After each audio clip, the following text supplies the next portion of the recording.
প্রিয় দর্শক, সারা বিশ্বকে তাক লাগানো একটি সংবাদ আপনাদের সাথে শেয়ার করব এবং সংবাদটির বিশ্লেষণ করব। পাকিস্তান ও সৌদি আরব প্রতিরক্ষা বিষয়ে যে চুক্তি করেছে সেই বিষয়ে আপনাদের সামনে কিছু কথা বলবো।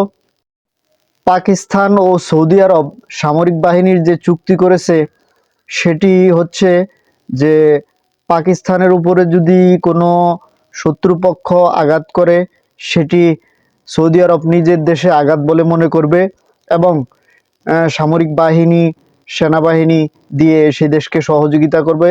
একইভাবে সৌদি আরবের উপরও যদি কোনো সৌদি আরবের শত্রুপক্ষ আক্রমণ করে সেটিও পাকিস্তান নিজের দেশে আক্রমণ বলে মনে করবে এবং সৌদি আরবকে সেনাবাহিনী বিমান বাহিনী দিয়ে সহযোগিতা করবে। প্রিয় দর্শক, এই বিষয়টি আসলেই সারা বিশ্বকে তাক লাগিয়ে দিয়েছে যে মুসলিম রাষ্ট্রগুলো আছে তাদের ভিতরে যে একটি সামরিক চুক্তি হওয়া উচিত বলে মনে করে আসছিলেন বিভিন্ন মুসলিম বিশেষজ্ঞরা এবং বিভিন্ন রাজনৈতিক বিশেষজ্ঞরা, কিন্তু সেটি আসলেই সৌদি আরব ও পাকিস্তান যাত্রা শুরু করেছে। হয়তো সামনের দিকে মুসলিম দেশগুলোর সব দেশ একত্রিত হয়ে এরকম একটি নজির স্থাপন করবে যাতে করে সমস্ত মুসলিম দেশগুলোর একটি সামরিক বাহিনীর জোট থাকে। সেই জোটটি এমনভাবে হবে মুসলিম দেশের উপরে কোনো দেশ যদি আঘাত করে সেটির জবাব অবশ্যই মুসলিম দেশের সামরিক বাহিনীরা দিবে। প্রিয় দর্শক, এই সামরিক চুক্তির কারণে পাকিস্তান ও সৌদি আরবের বিপরীতে যে দেশ আছে সেটি তাদের প্রতিবেশী দেশ ভারত।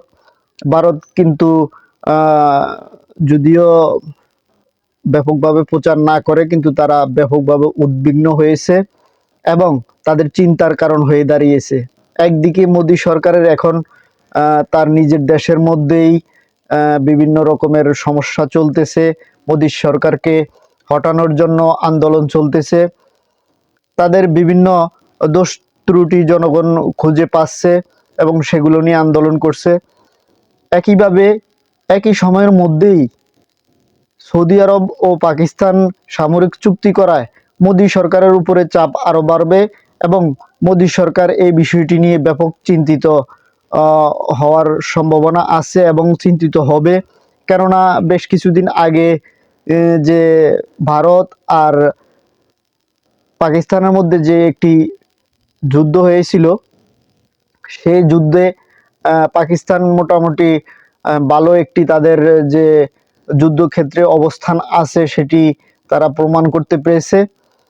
তার সাথে যদি সৌদি আরব যোগ হয় পাকিস্তানের সাথে, সেক্ষেত্রে আসলেই ভারতের কিন্তু কপালে চিন্তার ভাঁজ পড়বে।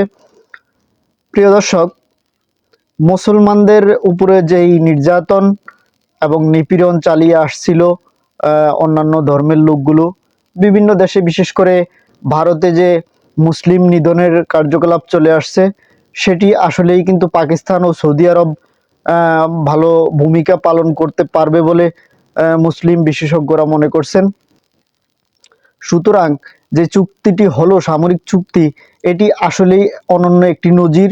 এই নজিরটি এমনভাবে স্থাপিত হবে সেটি যেন সারা বিশ্বের মুসলিম দেশগুলোকে একত্রিত করে, যাতে কোনো মুসলিম দেশের উপরে অন্যায়ভাবে কোনো রাষ্ট্র আক্রমণ করতে না পারে এবং তাদের জনসংখ্যার উপরে কোনো আঘাত আসতে না পারে।